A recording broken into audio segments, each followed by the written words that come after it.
자식에게 이것만큼은 꼭 남겨라. 자식이 결혼해서 따로 살게 되면 마음이 복잡하다. 겉으로는 잘 됐다.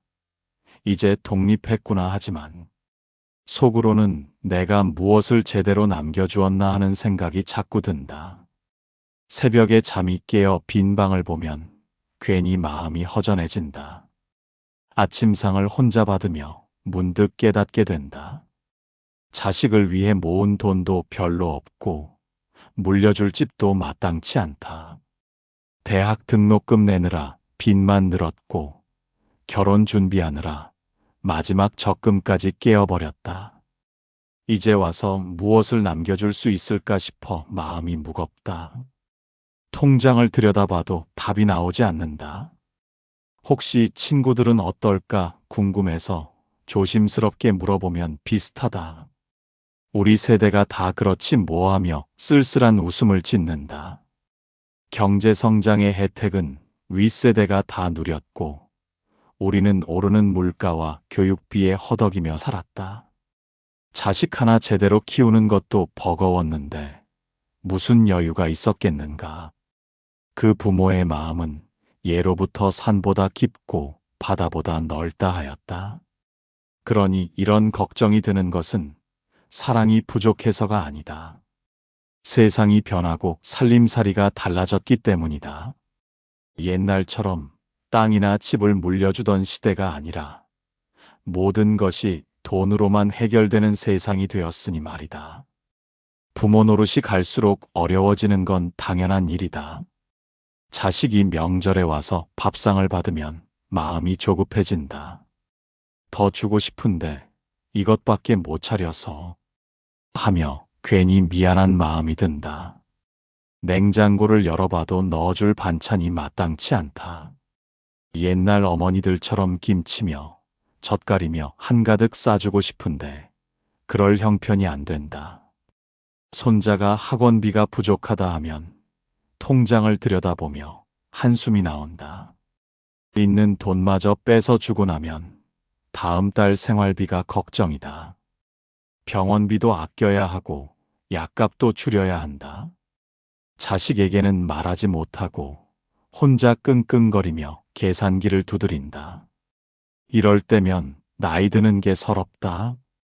이웃집 아무개는 자식에게 아파트를 사줬다는 소리를 들으면 괜히 위축된다. 우리는 전세금도 제대로 마련해주지 못했는데 하며 자괴감이 든다. 같은 부모인데 왜 이렇게 차이가 날까 싶어 밤잠을 설칠 때도 있다. 남과 비교하면 안 된다는 걸 알지만 마음이 쉽게 다스려지지 않는다. 동창회에 나가면 더 심하다. 우리 아들 집 장만해줬어, 딸 결혼할 때. 예단도 제대로 해줬지 하는 소리를 들으면 괜히 고개가 숙여진다. 우리도 해주고 싶었지만 형편이 그렇지 못했다고 변명하고 싶지만 입이 열리지 않는다. 집으로 돌아와서 혼자 한숨만 쉰다. 언제부턴가 자식에게 도움을 청하기가 부담스러워졌다. 예전에는 그저 당연했지만 이제는 혹시 폐가 되지 않을까 하는 마음이 앞선다. 병원에 갈 때도 혼자 가려 하고 몸이 아파도 말하지 않게 된다. 자식들도 각자 살기 바쁘다는 걸 알기 때문이다. 무릎이 아파서 계단 오르기가 힘들어도 괜찮다 한다. 허리가 담겨서 일어나기 어려워도 나이 들면 다 그런 거지 하며 넘어간다. 정말 아픈 게 아니라 그냥 늙어서 그런 거라고 스스로를 달랜다. 자식에게 걱정 끼치고 싶지 않은 마음이 더 크다. 혈압약을 먹다가도 이제 그만 먹어도 되지 않을까 생각한다. 병원비가 아깝기도 하고 자식들이 약값 대준다고 하면 괜히 미안하기도 하다. 건강검진도 미루고 치과도 가지 않는다. 아픈 데가 있어도 나이 들면 어디 안 아픈 데가 있나 하며 참고 지낸다. 자식에게 짐이 되기 싫다고 해서 모든 것을 혼자 해결하려 하는 것도 아니다. 다만 그들도 각자 살아가기 바쁜데 부모 걱정까지 더 하고 싶지 않을 뿐이다. 우리 세대는 그렇게 배웠다. 자식에게 폐 끼치지 말고 조용히 살다 가라고. 부모가 건강해야 자식도 마음 편하다고. 저녁 때 혼자 앉아 있으면 이런 생각이 든다. 내가 자식에게 무엇을 남겨줄 수 있을까? 남들처럼 큰 돈을 물려줄 것도 없고 땅이나 집 같은 부동산도 없다. 그저 월세 살면서 근근히 살아온 인생이다. 자식이 우리를 원망하지는 않을까 걱정도 된다. 하지만 가만히 생각해보니 물질만이 유산은 아니다. 돈이나 집보다 더 소중한 것들이 있다는 것을 깨달았다. 부처님 말씀에도 재물은 흘러가지만 지혜와 덕은 대대로 남는다 하지 않았던가. 우리가 살아온 세월 동안 쌓아온 것들이 분명히 있다. 어려운 시절을 버텨온 이야기들, 힘들어도 포기하지 않았던 정신, 자식을 위해 밤잠을 설쳐가며 기도했던 그 마음들이 모두 값진 유산이다. 이런 것들은 돈으로 살 수 없는 것들이다. 세상 그 무엇과도 바꿀 수 없는 소중한 보물들이다. 우리가 젊었을 때를 생각해보자. 부모님이 돈을 많이 주셔서 고마웠던 기억보다는 힘들 때 해주셨던 한마디 말씀이나 든든한 격려가 더 기억에 남는다.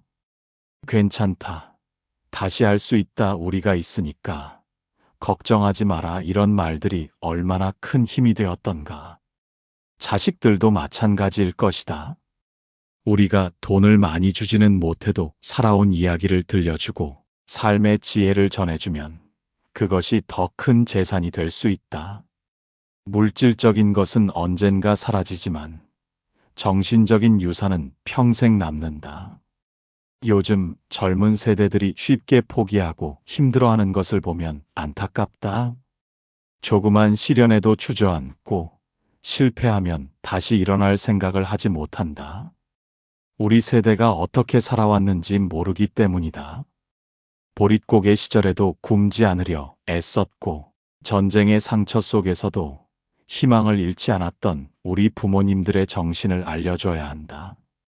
그런데 문제는 우리도 그런 이야기를 제대로 해준 적이 없다는 것이다. 바쁘게 살다 보니 자식과 깊은 대화를 나눌 시간이 별로 없었다. 먹고 살기에 급급해서 인생 이야기를 들려줄 여유가 없었다. 이제라도 늦지 않았으니 우리가 겪어온 일들, 힘들었지만 버텨온 과정들을 자식에게 말해줘야겠다. 우리 부모님이 어떤 분이었는지, 어떤 시련을 겪으셨는지, 그럼에도 불구하고 어떻게 자식을 키워내셨는지 그런 이야기들을 자식들이 알아야 한다. 그래야 자신들의 뿌리가 얼마나 깊고 든든한지 깨달을 수 있다. 그런 이야기를 들으면 자식들도 우리 가족이 이런 사람들이구나 하며 자부심을 느낄 것이다. 끝으로 부모가 자식에게 남길 수 있는 참된 유산은 세 가지다. 첫째는 우리가 살아온 이야기를 자세히 들려주는 것이다.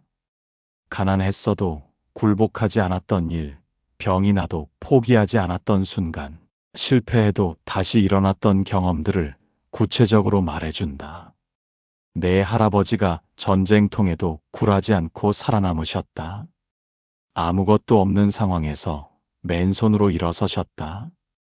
내 할머니가 6남매를 혼자 키우면서도 웃음을 잃지 않으셨다. 보릿고개 때도 굶지 않고 버티셨다고 전해준다.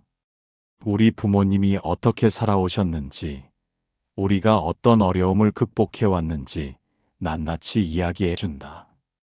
그리고 우리 핏줄에는 불굴의 정신이 흐른다. 어떤 시련이 와도 이겨낼 수 있는 힘이 있다고 확신을 심어준다.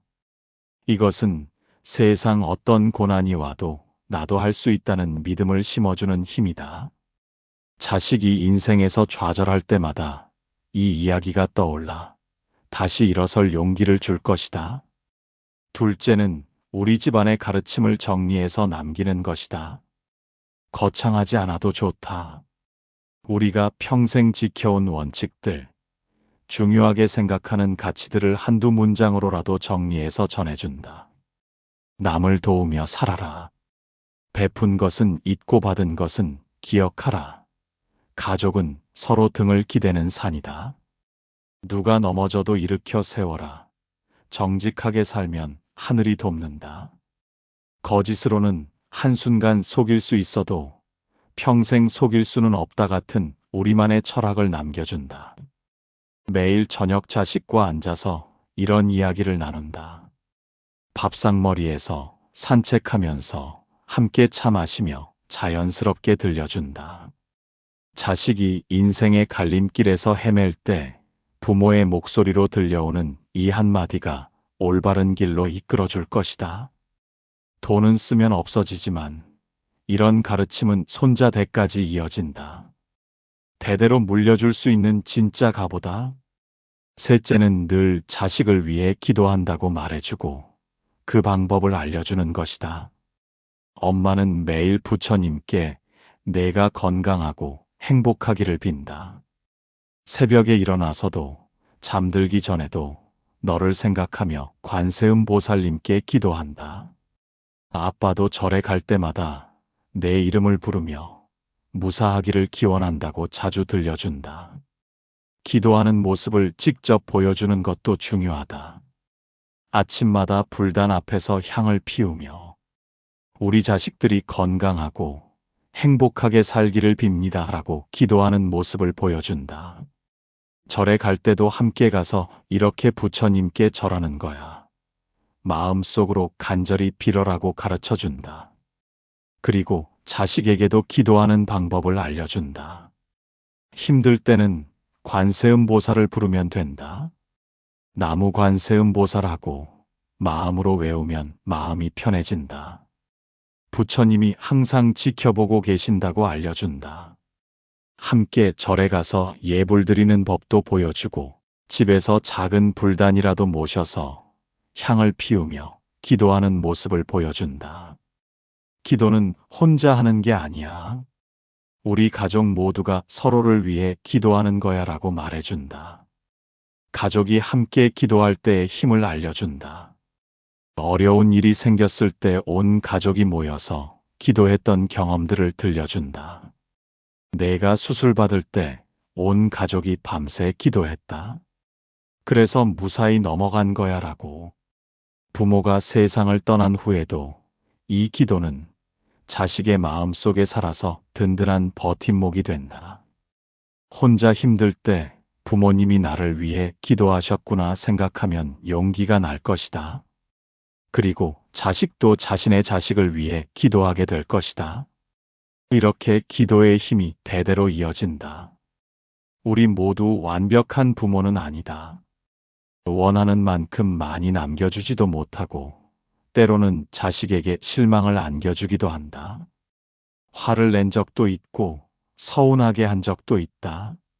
하지만 그런 불완전함도 모두 사랑에서 나온 것이었다. 돈이나 집보다 더 귀한 것들을 남길 수 있다. 살아온 이야기와 삶의 지혜, 그리고 끝없는 사랑과 기도가 바로 그것이다. 이것들은 시간이 지나도 사라지지 않는 참된 유산이다. 자식의 가슴 속에 평생 살아서 힘이 되어주는 보물이다. 작은 변화가 모여서 큰 기적을 만든다. 부모의 말 한마디가 자식의 인생을 바꿀 수 있다. 그 믿음으로 오늘부터라도 좋은 말의 씨앗을 심어가시기 바랍니다. 자식과 함께 앉아 우리가 살아온 이야기를 들려주시고 가슴 깊이 간직한 가르침을 나누어 주시길 바랍니다. 믿음과 격려의 말로 자식들의 마음에 꽃을 피워주시고 그 꽃이 온 세상을 아름답게 만들어 가시기를 간절히 기원합니다. 부모의 사랑과 지혜가 자식에게 전해지고 다시 그 자식이 손주에게 물려주어 대대손손 이어지기를 빌어봅니다. 나무아미타불 관세음보살